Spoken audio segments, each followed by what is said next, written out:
As decisões informadas começam aqui. Apoie o jornalismo independente e garanta acesso aos artigos de opinião exclusiva. A verdade não tem preço, mas as notícias que dão forma aos seus hábitos de leitura, sim. Agora, com 20€ de desconto. Assine em observador.pt.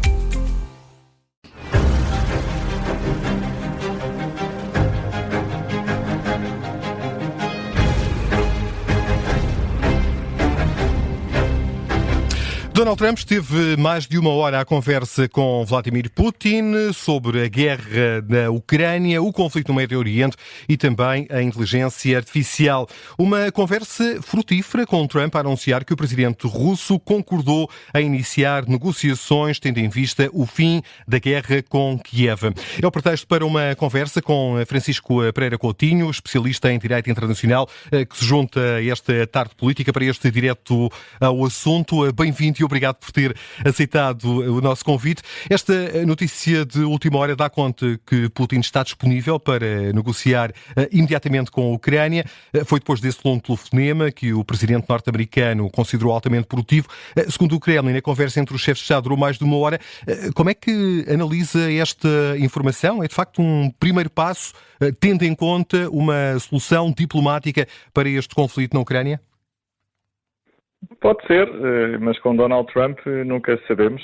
Aliás, para uma hora foram muitos assuntos, não é? Desde o Médio Oriente, creio que falaram também sobre uma troca que existiu de um americano por um russo que estavam presos tanto nos Estados Unidos como na Rússia, e também terão discutido a questão ucraniana, que é a questão mais relevante. Já se esperava notícias sobre este assunto há muito tempo, porque Donald Trump esteve o último ano de campanha, a dizer-nos que resolveria este conflito em 24 horas depois da posse. Ele já tomou posse há várias semanas e não tínhamos qualquer tipo de notícias sobre este assunto e, portanto, esta é também uma forma de Donald Trump dar algumas respostas sobre a crise ucraniana, para a qual, de facto, tínhamos muito pouca informação. A circunstância de Putin vir dizer que está disponível para negociar não é grande novidade, porque ele tem dito isso sucessivamente. A questão fundamental tem a ver com a circunstância de não se perceber ainda a que tipo de negociação é que Vladimir Putin pretende fazer, porque... Nem o papel de Volodymyr Zelensky, desculpe interrompê-lo, neste formato de negociação. Bem, o papel de Zelensky aparentemente não existe. Aliás, ele deu uma entrevista muito longa à Economist, em que vem dizer que falou apenas 2 vezes com Donald Trump desde setembro. E, no fundo, veio dizer que queria fazer parte destas negociações e não pretendia ficar à margem das mesmas. Agora, já se percebeu que Donald Trump aparentemente quis falar diretamente com Putin e possivelmente sem ter articulado nada com o seu aliado Zelensky. Zelensky vai estar com o vice-presidente Vance, ou já esteve em Munique, né, nesta conferência que existe esta semana sobre temas de segurança. Ouvimos hoje também o secretário de Defesa Express vir dizer que os Estados Unidos não vão enviar tropas para a Ucrânia num contexto de umas negociações de paz e pretendem que a Europa arque com a responsabilidade do financiamento da Ucrânia, tanto de financiamento militar como não militar, e portanto claramente verificamos que os Estados Unidos estão a afastar cada vez mais da Ucrânia, e vamos ver que tipo de mediação é que podem fazer em relação ao acordo de paz. Como eu referi há bocado, tudo tem a ver com a posição negocial russa, porque aquilo que Putin veio dizer que pretendia ter para começar a falar passava por a Ucrânia abandonar as 4 províncias que ele anexou, portanto, território que neste momento a Ucrânia ainda detém, inclusivamente a Ucrânia está em curso, em território russo há mais de 6 meses, e por outro lado, a desistir de qualquer pretensão de adesão à NATO, aliás, algo que o próprio Access hoje também já veio dizer que é completamente irrealista, mas eu creio que esse nem seria a principal questão. A questão tem a ver com a circunstância de Putin de estar a repetir há 3 anos aquele mantra da desnazificação, desmilitarização e neutralização da Ucrânia, que passam no essencial por transformar a Ucrânia num Estado satélite, e isso é algo que obviamente os ucranianos não vão negociar, a sua própria suicídio político, o seu próprio desaparecimento.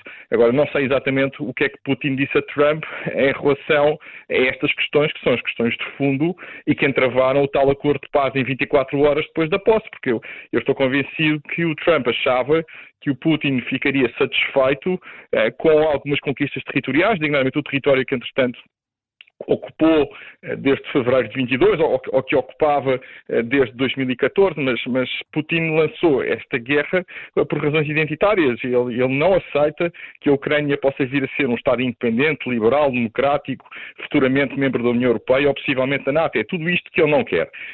E é isto que os ucranianos lutam. E, portanto, eu acho que o problema permanece e vamos ver. Eu não creio que haja uma resolução a curto prazo, mas vamos ver. E face a estas posições que têm vindo a ser assumidas pelos Estados Unidos, está Volodymyr Zelensky, a Ucrânia, entre a espada e a parede? Ainda não. O grande problema da Ucrânia é as perspectivas a médio prazo, médio e longo prazo. Como é que a Ucrânia pode resistir à agressão russa sem o apoio norte-americano? Nós vimos isso no ano passado, porque o apoio norte-americano a certa altura secou, porque o Congresso americano não aprovava um novo pacote. E isso teve consequências, depois a certa altura, no campo de batalha, com a Ucrânia a recuar. Claro que a Ucrânia ainda conta com os países europeus e aquilo que ouvimos hoje Access, no fundo, dizer a Ucrânia é um problema da Europa, os europeus que resolvam esta questão. Portanto, se querem apoiar a Ucrânia, que o façam sozinhos. E, portanto, tudo vai depender muito da resposta europeia a este problema de segurança, que é, de facto, um problema de segurança europeu.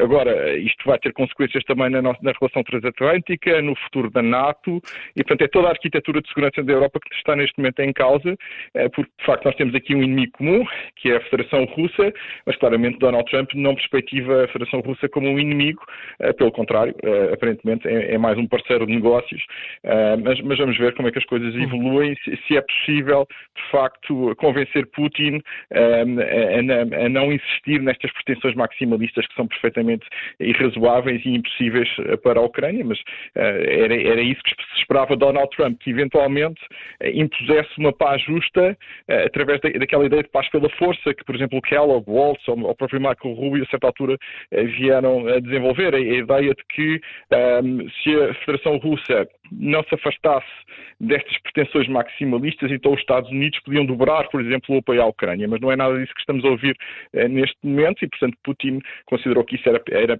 possivelmente apenas bluff e, portanto, acaba por manter-se à espera de uma resolução que ele acha que a longo prazo lhe será sempre favorável. E esse é que é o grande problema da Ucrânia. Como é que poderá sair desta situação a médio e longo prazo?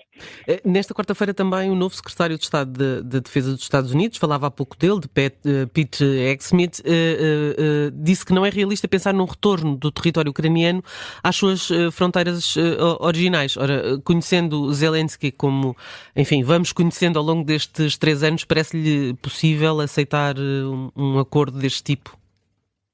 Não, o secretário de Defesa, mas a questão aí, eu creio que Zelensky nos últimos meses já deu indicações de que, embora formalmente não aceitasse a perda de território, até porque eu sou professor direto, ele não pode fazê-lo, não é? Enquanto Presidente da Ucrânia, isto só poderia ser feito através de um referendo, mas o que ele diz é, ele compreende que por via militar não vai ser possível regressar às fronteiras de 2014 e para além disso já passaram mais de 10 anos desde que a Rússia anexou a Crimeia e desde que a Rússia tem a posse efetiva, por exemplo, das principais cidades do Donbass, Donetsk e Luhansk. E, portanto, essa possibilidade é algo que não é realista. Houve uma altura, em 2023, em que houve a contra-ofensiva ucraniana, em que se pensou que possivelmente os russos pudessem eventualmente ser derrotados no plano militar, mas isso já se percebeu claramente que não vai acontecer, porque Vladimir Putin investiu todo o seu capital político, a sua economia foi transformada numa economia de guerra e, portanto, seria necessário, de facto, armar a Ucrânia a um ponto que não sabemos, e não sabemos sequer se a Ucrânia neste momento tem homens suficientes para uma aventura dessas. Portanto, isso é completamente irrealista, portanto, aquilo que Access disse é algo que o próprio Zelensky também já transmitiu. Eu creio que essa não é o ponto fundamental. Para os ucranianos, neste momento, aquilo que eles pretendem é uma solução que lhes permita manter a soberania, algo tão simples como isto, portanto a possibilidade de continuarem a ser um Estado independente da Federação Russa e não uma nova Bielorrússia. É isso que está aqui em jogo para o próprio Zelensky, por isso é que ele diz: eu quero garantias de segurança, estou disposto a negociar, inclusivamente, substancialmente a perder território, ainda que não formalmente, mas isso tem que passar por garantias de segurança que tenham que ser dadas. Agora, qual é que é o problema? Zelensky veio dizer esta semana que as verdadeiras garantias de segurança são dadas pelos Estados Unidos, que são a grande potência militar. Ele não acredita nas garantias de segurança europeias. Agora, não parece que Donald Trump esteja disposto a dá-las, e hoje Exet foi muito claro e taxativo a dizer que não existirão tropas americanas em solo europeu, na Ucrânia. E, portanto, a partir deste momento, enfim, as possibilidades de termos verdadeiras garantias não são reais, e esse é que é o grande problema para Zelensky neste momento.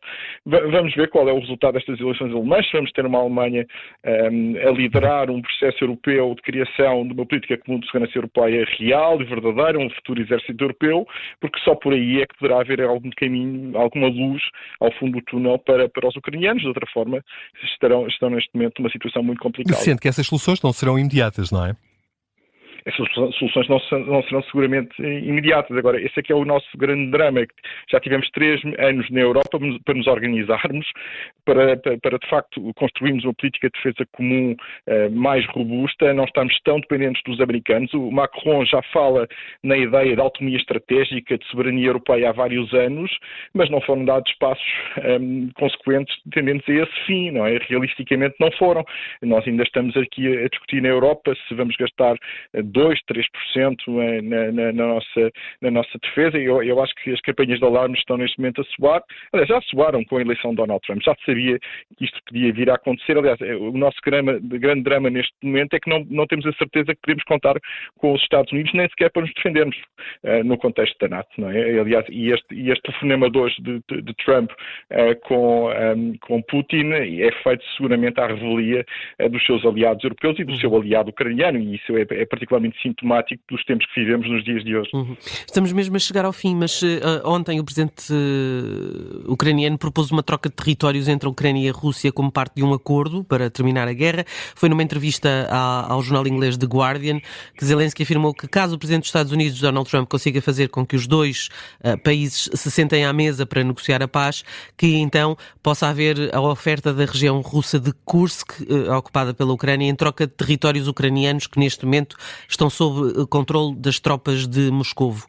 Para isto também era preciso um referendo ou isto podia ser resolvido a uma mesa diplomática?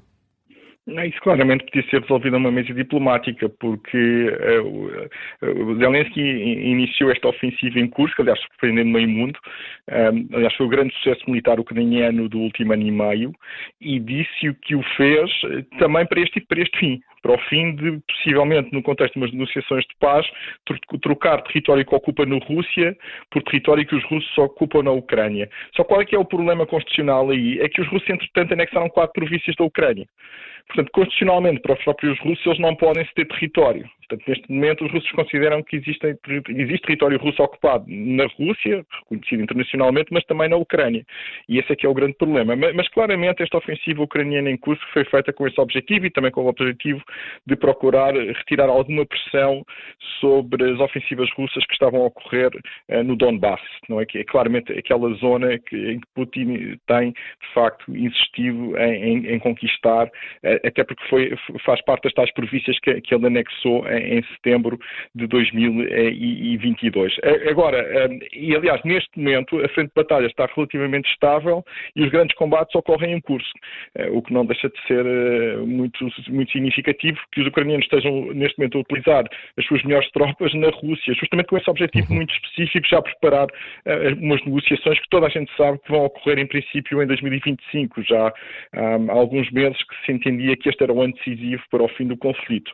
Agora resta saber perceber se os ucranianos vão conseguir suster as ofensivas russas que continuam a existir em Kursk, inclusivamente com a utilização de tropas norte-coreanas, que parece que vão voltar ao campo de batalha, justamente para que os russos consigam afastar este embaraço para a própria reputação de Putin, que é a incapacidade que ele tem de controlar todo o seu território. Estamos a falar do membro permanente do Conselho de Segurança, uma potência nuclear que em 6 meses não conseguiu expulsar os ucranianos do seu próprio território.